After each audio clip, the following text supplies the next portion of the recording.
Hello, I'm Leslie. Welcome to the first episode of my podcast, I Knit Around. So, since this is my first episode of the podcast, I'll tell you a little bit about me. So, I am, like I said, Leslie. I live just outside Dayton, Ohio. I live in the suburbs with my husband and our two dogs, which the two dogs are with me today. They're kind of resting at my feet. So, hopefully, they stay that way. Hopefully, not too much whining or barking while I'm trying to film this. If they do make too much noise, I'll just try to edit it out the best I can. I've been knitting for about 2 years. I started knitting, I think it was August 2020. It was definitely during the height of the pandemic. I don't know really why I decided to start knitting or trying something new. Um, Normally, up until that point, reading had kind of been my escape. It had been my thing, the thing I focused on probably most when I had spare downtime, the thing I love to do. And I noticed that when COVID happened, I really couldn't focus and get through a book like I could before, and that was really really irritating to me. And so I found knitting. I learned pretty much just through YouTube videos. I went, to my craft store, Hobby Lobby, and got some needles and a skein of yarn and just would find YouTube videos and try these techniques over and over until I was able to knit and purl and, yarn over and do some basic things to start my first project. But pretty much since then, I've been knitting. I really enjoy it. I can't really remember my life before knitting. I'm like, what did I do all the time? Because now if I'm sitting down watching TV and I'm not knitting as well, it just feels weird to just sit there and not be doing something. So I really enjoy knitting. It's probably my favorite hobby at this point. So today's podcast is mainly going to focus on the Stephen West Mystery Knit Along. It started August 6th, I believe, and today is the 23rd. So I have never done a mystery knit along, not by Stephen West, not by anybody. So I was very excited to do this year's mystery knit along. I really didn't have anything big on the needle, so I was kind of looking for my next project when the announcement came back in September that we could pre-order the patterns. So I was super excited to pre-order the pattern. I was working on a sweater at that time. It was just a flax sweater, which, if you're familiar with, is a lot of basically just stockinette knitting in the round, which a lot of times I really love, just kind of mindless knitting. But I was kind of in the mood for something a little more. I was getting bored with it. I knew I needed a different project with more challenges. So I pre-ordered the Twists and Turns pattern from Stephen West, so I would be ready to go the morning of October 6th when I got that email. So I did go to my local yarn shop and picked out some yarns, which I was very excited about because I have never knit with Madeline Tosh yarn before, and I really wanted to use Madeline Tosh for this because her yarns are just so beautiful. So I'll show you what I picked out. I got these at a local yarn shop called the Woolly Bully. It's in Springboro, Ohio. If you live near there, you should definitely check it out. Everyone who works there is so super nice, and it's just this cute little yarn shop. It's like everyone's dream yarn shop. That's kind of it's just cute and welcoming, and you'll love it. But anyhow, so I'm using, for the mystery knit along, Madeline Tosh Merino Light. It is 100% superwash merino wool. So for my main color, I'm using this darker brown. It is in the colorway Love Grass, and it's so soft. I'm very excited to get my shawl finished so I can wrap myself in it. The second color, the contrast color, is this antique lace, which you can see is just a really pretty cream color. And then for my accent color, let me pull it out real quick. It's in my bag. I'm using this, which I was just super drawn to right away in the store. It is a beautiful mossy green, and it is called Joshua Tree, if I remember correctly. So I'm using these three to knit up my mystery knit along shawl. It is single ply, So if you like single ply, I would definitely suggest checking out the Madeline Tosh light if you haven't before. So I have not kept up with the clues like some people have been lucky enough to, or have worked hard enough to. So the third clue was released this past Thursday, and I just finished part 1 on Thursday. So I knew I probably wouldn't be able to keep up with the knitting. I've heard in years past it's a lot of knitting, and clue one was a lot of knitting. So I will show you clue 1. If you do not want any spoilers, please look away. Okay, so this is my clue 1, and it is just the chevron stripy repeats with my main color and my contrast color, which, to be perfectly honest with you, I watched clue number 1's video when it was released on that Thursday, and I almost didn't cast on. When I saw the technique that was being used for these larger knit stitches, they're made by casting on and casting off, and I was like, I don't know that I want to do that. Like, that's a lot of casting on, casting off. And it is. It really is. But after a while, I kind of got in a rhythm of like every 4 rows. That's just what we were doing, was casting on, casting off new color. And so I was able to power through. To be perfectly honest, I made it about halfway through this clue when I was just like so over it. And the knitting became a little less enjoyable and a lot more like work. And yeah, I think I would have liked this clue a little more if it was just a little bit smaller of an area, because it is quite large.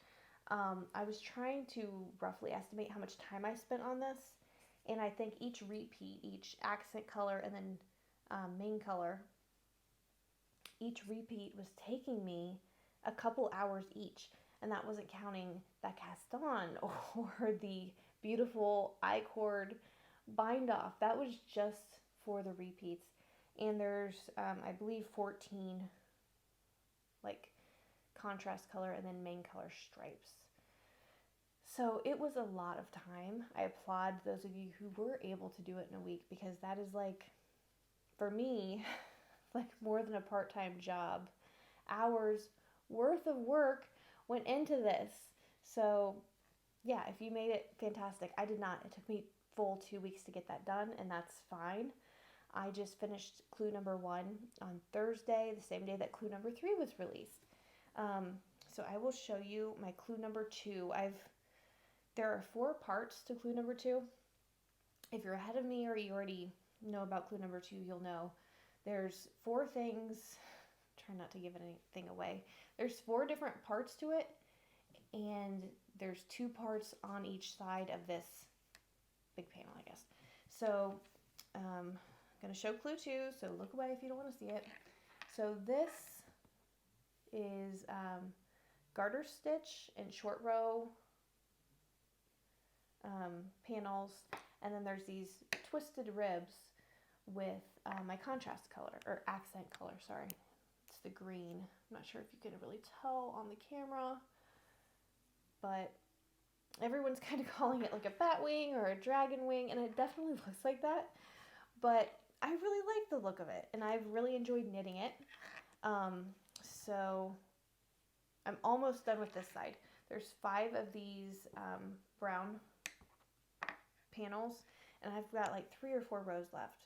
So I'm almost done with this side, and then I'll start with the one that will be on this side. There will be another wing coming off of this side. So hopefully I can make decent progress on that today. Right now my goal is just to complete each clue in about 2 weeks' time. I feel like that's realistic for me with as much time as I have for knitting and my knitting speed, and I want it to be enjoyable. I don't want it to feel like work. So I think I'm gonna try to keep myself on pace for every 2 weeks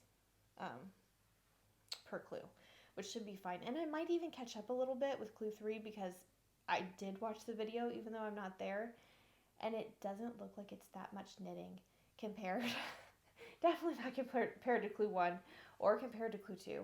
I'm super excited to get to the second two panels of Clue 2, which include cabling, because I love cabling. I love the look. It's something I normally really enjoy knitting. So I'm very excited to see it on my shawl. So far, I feel like for the people that are where they need to be with the clues of the shawl progress I've seen overall, I really don't feel like the different clues are very cohesive or go together all that well. But I know in years past, when I've seen shawls, they turn out looking fantastic. So I don't know if this is how it normally feels, if most people are like, this really doesn't look like it goes, and then by the end they see that it does go. But either way, I feel like I'm having a good experience with it. I don't know, I don't know how it'll turn out, but I'm liking it so far. I'm interested to see what the fourth and final clue is and to get it added to my shawl, which I'm laughing at myself now. Whenever I had first started this pattern, I had a goal of completing the shawl by November 6th, which would be 1 week, I believe it's 1 week after the last clue was announced. And I know that's just not possible for me at this point. It's just not going to happen. So I'm hoping I'm done with this by the end of November. I did have a couple of projects I had already written down that I wanted to do in November. Hopefully those can still happen. If not, it is what it is. But I really want to be done with my bigger project, which is right now the West Mystery Knit Along, by the 1st of November, because I've got a couple of Advent projects, and you know how life is in December. Everything just gets crazy. So I really want to be finished by at least the beginning of December, at the very least. So yeah, I'm just going to have to push through. We took a trip the second week of October. We actually left the day Clue 2 dropped, and we went on this beautiful trip to Hocking Hills, Ohio. If you've never been, I highly suggest it. I'll add some pictures and videos from our trip. In case you're interested, I'll add them at the very end. But we stayed at this beautiful retreat called Cherry Ridge Retreat, and nothing but good things to say. I loved it. Like, I did not want to come home. It was so hard to come home after being there in just this beautiful, quiet, wooded area with all the fall foliage, whereas we live in a more, populated, dense little town. And it was just amazing. And even though I would have had a ton of knitting time there, because we were just, hanging out, sitting by the fire, and taking hikes and sleeping in, just a much more relaxed pace than my normal, I actually didn't take my knitting out of the bag the whole time I was there. I just felt like if I did, I wouldn't really be able to absorb the relaxing experience of where I was, because I would feel like I needed to work on the knitting. I did read some while I was there. I read about a book and a half. But it was just so nice because there's no cell signal there, which normally that would kind of irritate me, I think. But I feel like I really needed the break. I really needed to just, back off social media and being attached to work and everything like that, and just take a breath. So it was a great long weekend. I think we were there for 4 days. It was a great long weekend. I feel so rested and rejuvenated after it. But yeah, I do not regret not working on my knitting project at all while I was there. I'm behind. It's probably going to get behind anyhow. So yeah, that's just how it is. But I'm very interested to see how this shawl finishes up. I'm kind of skeptical, I'm not going to lie. Kind of skeptical. So yeah, see how it ends up. But like I said, I'm really loving the yarn I'm working with. I'm liking the current clue that I'm working on. I will check in. It's probably going to be another couple weeks before I check in, before I've got much progress to really share. I am on Instagram with I Knit Around. You can find me with that handle. In case you want to follow up, I'll try to post some more frequent updates there. Or if you even just want to post on this video or over on my Instagram about your thoughts on the Stephen West Knit Along. Are you liking it? Are you finding it to be like work? Or just share your pictures with me of how your projects are knitting up. I am loving some of the colors people chose. I saw some like pinks and purples and some more like bright fun colors that people have used, and I'm kind of jealous. I'm kind of bummed that now I'm using, these earthy tones. Like, I really like mine, but I've seen some beautiful like speckled and variegated yarns that have been used. I'm like, oh my gosh, I love it. Like, I'm telling you now, I do not want to knit this pattern again. So it's not like I'm thinking of making a second twist and turn shawl, but some people did really good jobs picking out colors, and I'm loving seeing everyone's progress. So yeah, if you want to message me or comment on my Instagram, please do. That is all for this episode. So thanks, and I will check in soon.